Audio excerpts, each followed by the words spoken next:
apie dar 16 amžiuje pastatyto bokšto atkūrimo darbus savo reportažuose mes kalbėjome jau ne kartą.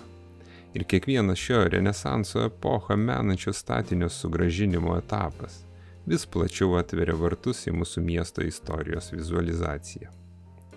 Žvelgiant iš paukščio skrydžio tolių, sunku net patikėti, jau kadaise šis bokštas buvo aukščiausias miesto statinys. Panašu, jog beveik 4 milijonų eurų vertės projektas atsidūrė savo finišo tiesiojoje. Visus darbus numatoma užbaigti šių metų gegužės mėnesį. Tad pavyzdžiui, šių metų vasaros atostogų metu miestelėnai ir miesto svečiai jau galės įkopti į 25 metrų aukštyje įrengtą apžvalgos aikštelę, iš kurios atsivers likusios pilies teritorijos ir miesto dalies apmatų vaizdai.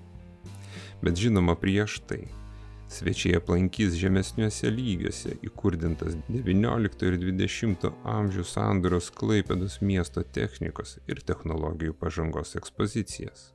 Čia lankytojai galės susipažinti su svarbiausiais miesto civilizaciniais ženklais.